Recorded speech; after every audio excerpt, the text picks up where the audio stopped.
Bonjour tout le monde. Bienvenue à cette conférence de presse concernant l'ajout de sommes pour prévenir les violences sexuelles, conjugales et familiales en milieu autochtone. Avec nous aujourd'hui, on a Mme Isabelle Charret, ministre responsable de la condition féminine et ministre déléguée à l'éducation. On a M. Yann Lafrenière, ministre responsable des Affaires autochtones, et Mme Marjolaine Étienne, présidente de Femmes autochtones Québec. Donc, on va commencer d'abord avec les allocutions, puis ensuite, évidemment, à la période de questions. Donc, Mme Charret, je vous cède la parole. Oui, merci Alice.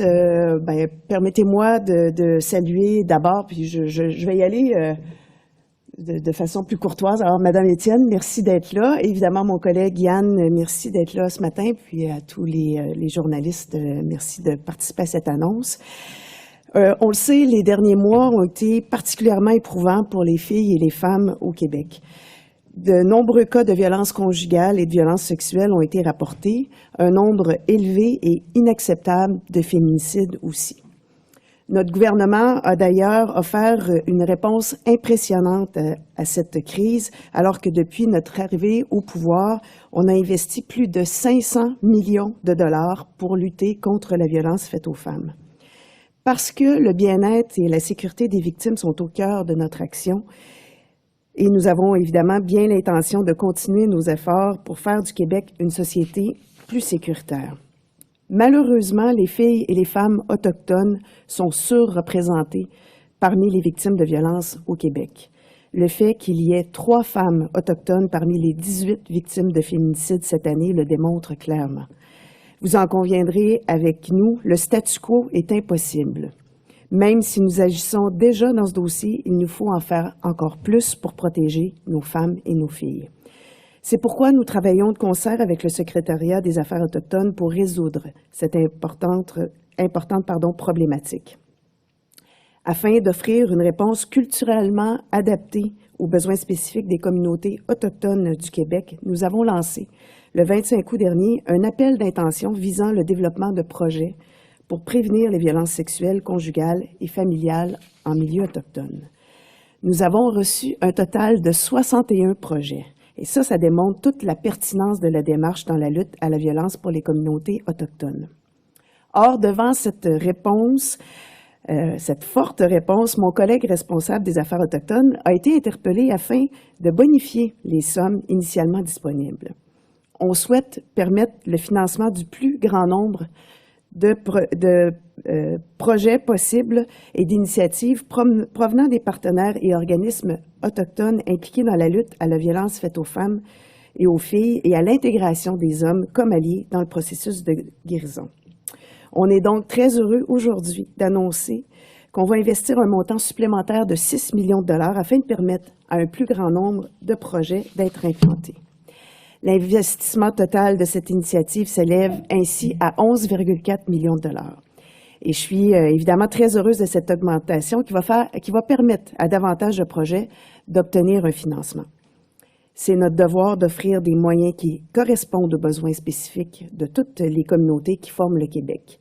C'est l'objectif derrière la bonification de cet appel d'intention. En terminant, je souhaite remercier tous les organismes, les intervenants, les intervenantes qui ont réfléchi à ces importants enjeux et qui ont proposé leur aide. Je me réjouis de cette mobilisation nécessaire dans la lutte à la violence faite aux femmes et aux filles. Je vous remercie évidemment de votre attention. Merci, Mme Charret. Je cède la parole à M. Lafrenière.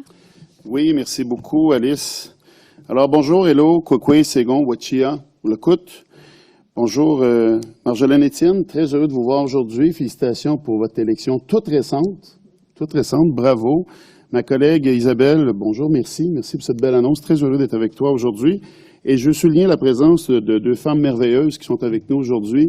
Alors, Alana Boileau, Catherine Papineau, qui sont 2 femmes avec qui j'ai le plaisir de travailler, des femmes qui sont dévouées, dédiées à la cause. Alors, très heureux de faire cette annonce avec vous aujourd'hui. Ma collègue a fait référence tout à l'heure à la situation des féminicides. On sait qu'il y a 3 victimes qui étaient des femmes issues des Premières Nations, des Inuits. Et c'est pour ça qu'il fallait qu'on réagisse, il fallait qu'on fasse des actions qui sont concrètes. Lors de ma tournée cet été dans plus de 35 communautés, on a établi avec les chefs, les grands chefs, avec les organismes aussi en milieu urbain, quelles étaient les priorités d'action. Et sans surprise, ça a été l'éducation, la protection de la jeunesse et le bien-être des femmes autochtones. Alors aujourd'hui, ce qu'on annonce, c'est directement en lien avec ce que les chefs, les grands chefs, les organismes ont dit sur le terrain. Il faut prioriser le bien-être des femmes autochtones. Tout à l'heure, Isabelle a fait référence au nombre incroyable de projets qu'on a reçus et c'est extrêmement positif de voir que les gens sont mobilisés, qu'il y a de l'intérêt, que les gens veulent faire partie de la solution. Et c'est pour ça que j'ai été interpellé pour ajouter, pour investir un montant supplémentaire de 6 millions qui va nous permettre de donner une réponse favorable à plus de projets. C'est une soixantaine de projets qui ont été déposés dans des volets comme hommes guérison, violence conjugale et familiale, violence sexuelle.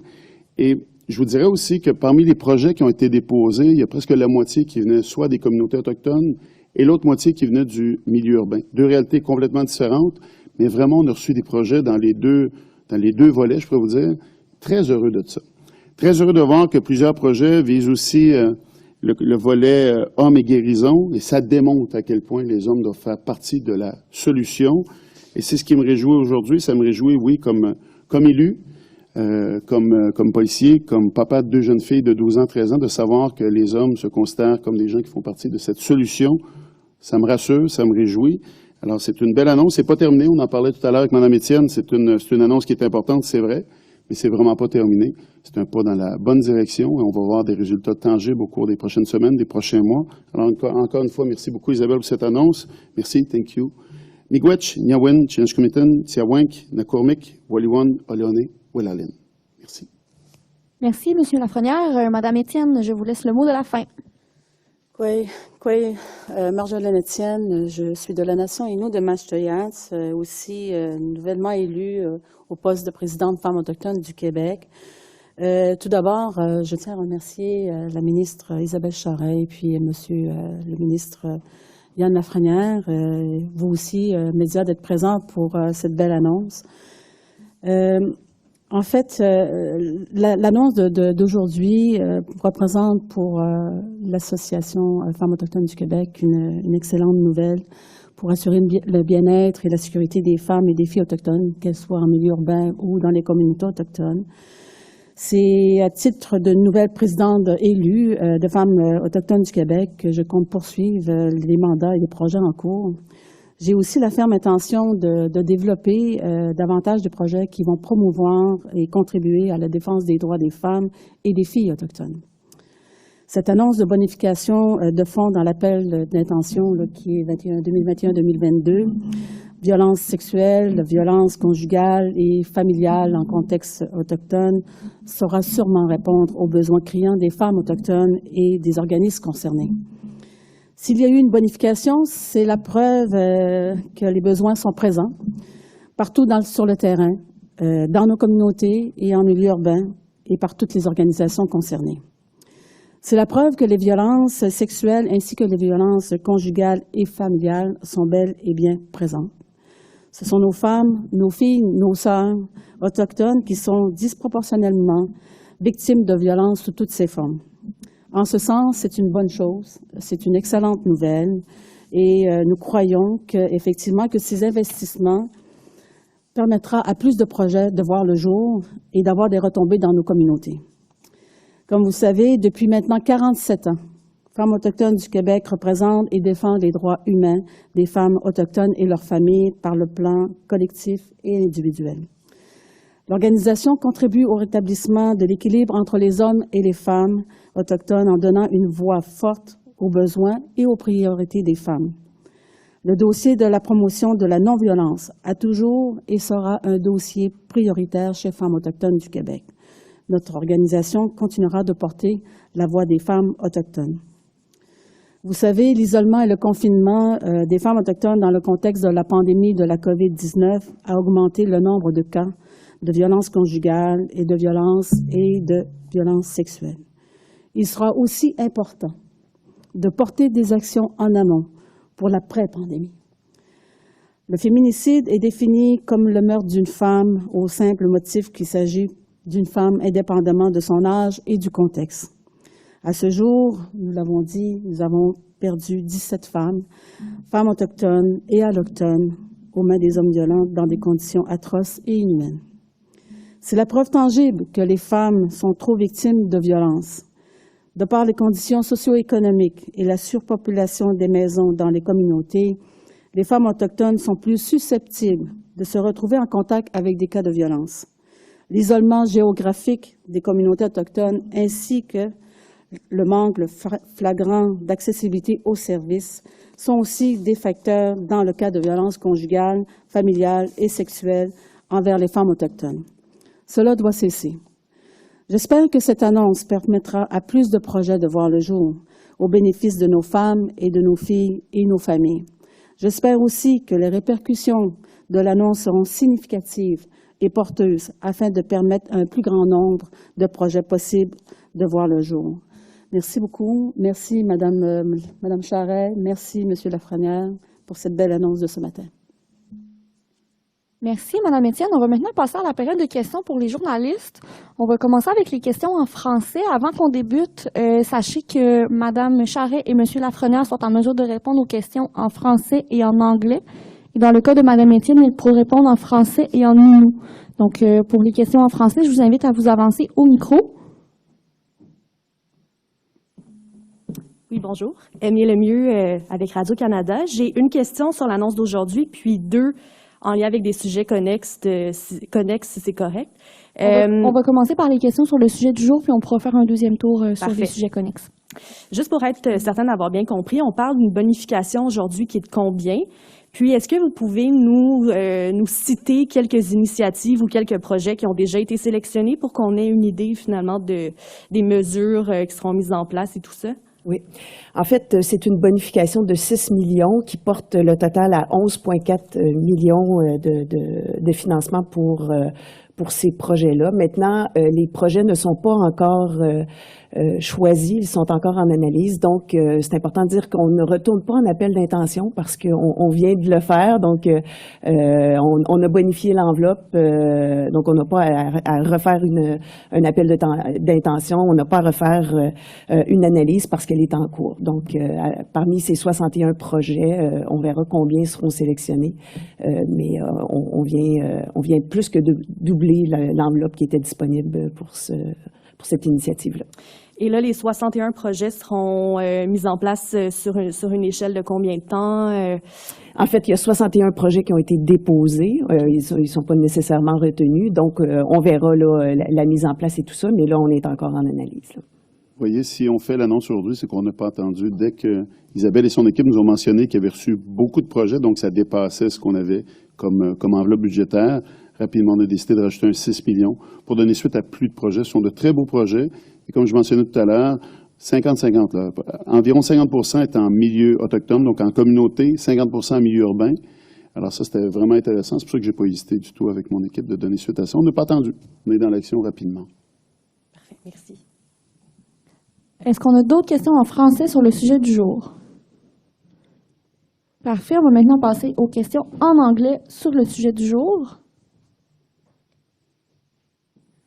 Good morning, Madame Charret. Can you explain some of the projects that the $5.4 million have gone to, and do you see the $6 million going to help those already selected projects or looking for new projects? So what type of work is this money going towards? Yeah. Actually, the announcement today is to say that we are increasing the budget for this initiative.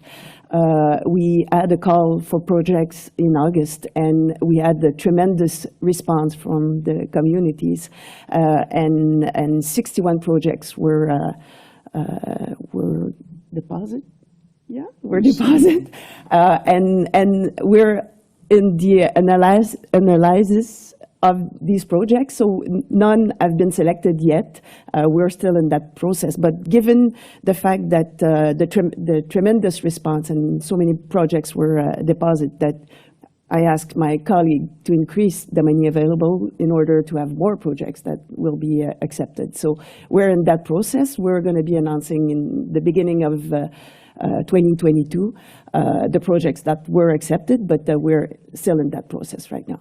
And of the ones that you've received, the projects that were deposited, were they for shelters? Were they for educational programs? Were they for community-type programs? What can you tell me a little, to give me some specifics about that? Yeah, well, it can be in prevention and sensibilisation and, preventing all kinds of stuff. But we have three volets, sorry, my English is rusted. Sections. Three sections. So we have three major topics. men and healing. We have sexual violence, and we have domestic and family violence. So we had the different projects in all those sections. And again, it's not in giving resources in shelters, but it's more projects that will be preventing situation, giving tools to men, to women, to all kinds of stuff like that.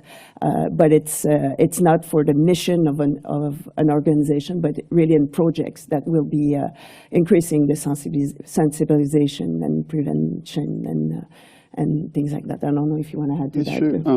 Well, thank you for the question. And it is project driven by and for Indigenous. And as I mentioned earlier in French, half of them are from communities, and the other half it is from, let's say, friendship centers or more urban projects that were presented. That's why we're so happy, and we're not waiting. The thing is, we receive so many projects, interesting projects, that we decide to jump in to more than double the funding for those projects. So this is in total more than 60 projects that we'll receive. They will put in place next year, and this is really prevention by and for Indigenous. That's why we're so happy of this announcement today. We're not waiting, we're in action. And why is it so important to target the Indigenous community here? We see the numbers, 3 out of 18 femicides in the past year, I believe, linked to Indigenous people. Why is it a problem in this particular community? This is a reality, and we got to face it. And that's the reason why you've been mentioning 3 of 19 victims were Indigenous. This is a reality. And when I did my tour last summer, I did visit more than 35 communities. And we're established together with chiefs and grand chiefs what were the priorities for the next year, as well with the friendship centers. And education, the well-being of Indigenous women, and youth protection were the 3 main priorities that we established together. So that's why we need to focus on those priorities. This is one announcement. In terms of education, as you know, about 2 weeks ago, we made an announcement also. So we're quite target on those priorities that were established together. Merci. Est-ce qu'on a d'autres questions sur le sujet du jour en anglais?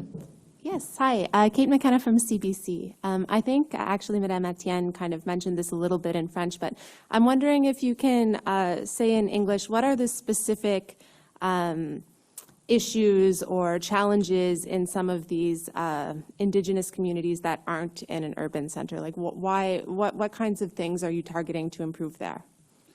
But well, first of all, when you're talking about small communities, for sure, to go out and to say out loud that you get a problem within your community, this is something. Sometimes it's a blockage. Sometimes it's hard for women to signal, to mention that they're in trouble.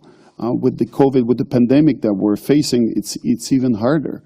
And we saw that in communities. That's why it's important to do a specific project. And again, we're not doing wall-to-wall. We want those projects to be adapted to communities. That's why I've been mentioning about, 50% of those projects are urban region, and the other 15 are coming from communities, because we want those projects to be well adapted. And this is not a wall-to-wall. This is definitely not a wall-to-wall approach. Merci. Je pense qu'on serait prêt à reprendre les questions en français sur le sujet pas du jour. Le sujet pas du jour. Excusez-moi, j'aime beaucoup ça. C'est comme avec pas de masque. J'aime beaucoup. Allez-y, votre sujet pas du jour. Premier sujet pas du jour. Madame Charret, je profite de votre présence. Bon, on sait que les circonstances actuelles sont un peu inquiétantes sur le plan de la COVID. Est-ce que vous envisagez, dans les lieux de divertissement sportifs, culturels, c'est-à-dire les cinémas, les salles de spectacle, les centres sportifs, les amphithéâtres, réduire la capacité d'accueil? Parce qu'on sait que ce soir, entre autres, il y a un match du Canadien. ça va être, je veux dire, pacté de gens, là. Est-ce que dans les circonstances, c'est envisagé de réduire la capacité d'accueil dans les lieux de divertissement? Ben, en fait, pour le moment, ce qu'on peut dire, c'est que ce qui est important, c'est vraiment de redoubler les efforts dans la prévention, puis dans les mesures sanitaires qui sont en place. On pourra jamais appuyer assez fort le fait que la vaccination est essentielle. Maintenant, s'il y a des mesures qui doivent être prises, ce sera mon collègue qui l'annoncera, mais pour le moment, on n'est pas dans de nouvelles restrictions ou quoi que ce soit, là. Savez-vous si la réflexion a été entamée là-dessus? Bien, c'est sûr que la réflexion est toujours entamée sur comment la situation évolue, là. Je pense qu'on se lève pas un matin et dit « Oh, on va faire ça », là. Donc, évidemment, les discussions avec la santé publique, puis l'analyse de la situation, puis comment ça se déroule et comment ça évolue, ça fait partie des réflexions, et bien évidemment. Je me permettrai, si vous me permettez, sur votre sujet pas du jour. Vous savez, la situation change rapidement. Et je vais vous donner un exemple qui me touche dans mon travail avec les communautés autochtones, Premières Nations Inuit. À toutes les semaines, j'ai un suivi avec la PNQL et à toutes les semaines, j'ai un suivi aussi avec le Nunavik, avec Makivik. Et vous avez vu, dans les dernières semaines, ça allait vraiment pas bien au Nunavik. On a eu des décès, on a eu une flambée des cas. Depuis 2 semaines, la situation se porte très bien. Ça s'est stabilisé. Ils ont pris des mesures pour les déplacements interrégionaux, les déplacements du sud vers le nord ont été arrêtés aussi. Ils ont mis en place plusieurs mesures. On avait une problématique avec la vaccination. Les taux de vaccination étaient très bas. Maintenant, c'est revenu à un niveau qui est beaucoup plus acceptable. Je vous dis tout ça parce que tout à l'heure, en anglais, je disais qu'on ne fait pas une approche mur à mur. Mais c'est la même chose quand on parle de la COVID. Et je vous donne l'exemple avec le Nunavik qui s'est pris en main. Ils ont une situation très particulière. Ils ont réagi avec des résultats dont j'étais très fier de parler hier avec le président de Makivik, où ça se passe bien. Pas de nouveaux cas pour eux, mais il faut s'ajuster. Et la situation bouge rapidement. Et là, je sors un peu du cadre. Soit Mme Charret, M. Lafrenière vous répondra à ma question. Sur le plan des écoles, on sait que les éclosions se multiplient. Il y a des écoles qui ferment de façon préventive ou non parce qu'il y a des cas qui sont recensés dans certaines écoles. Est-ce que, dans un premier temps, votre gouvernement envisage de prolonger le congé des fêtes au-delà de la date fixée en janvier? Et dans un deuxième temps, l'école en virtuel, est-ce que ça va revenir, ça, comme mesure? Bien, je pense que de la même façon, avec les lieux de divertissement et tout, des réflexions sont toujours en cours. Maintenant, il n'y a pas question de prolonger en tout cas pas à mon niveau. Donc, évidemment, on laissera les collègues faire des annonces si jamais il y avait des annonces, mais il n'y en a pas question pour l'instant. Merci, c'est ce qui met fin à cette conférence de presse. Bonne journée tout le monde. Merci. Merci.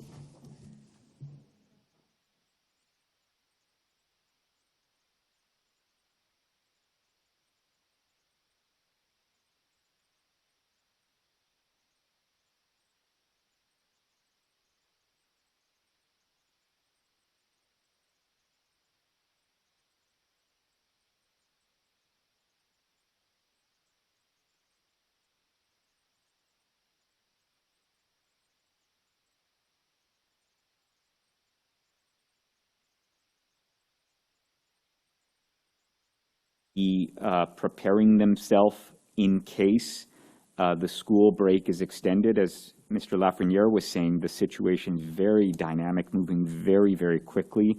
There's a lot of worried parents saying, I don't know if I'll be able to start up work again in January. How concerned should people be that your government is going to look to sort of prorogue the school year? Yeah, actually, I'm not in a position or saying what's going to happen and stuff like that. But we're saying that keep on the measure of prevention. That's the wiser thing that we can say. So keep up the good work in cleaning, washing your hands, wearing your mask. Go get vaccinated. That's the only thing I can say for now.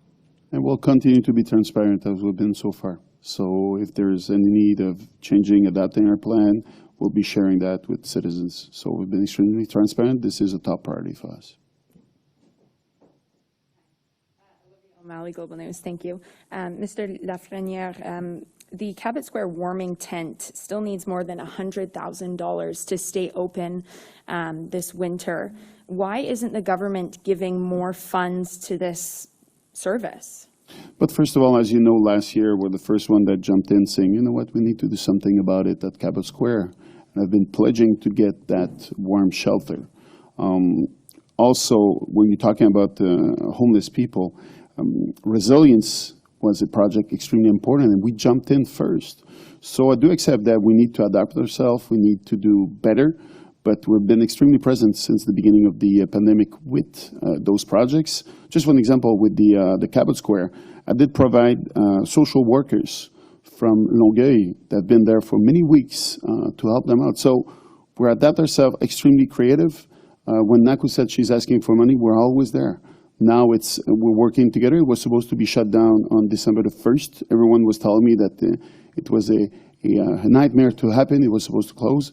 They'll be open until March 31st. Now we'll establish together how we do for fundings, but we're still present. And to be honest, there's still some funding on the table that was not used at this moment. So we're working together with this city, with my colleague Lionel Carmas. So we're there and we're working together, believe me. I know right now, I think the government has given 32,000. Why not? It's 120 that was put on the table, and half of it was not even spent. Thank you. Welcome. Merci. Merci beaucoup. Merci. Merci.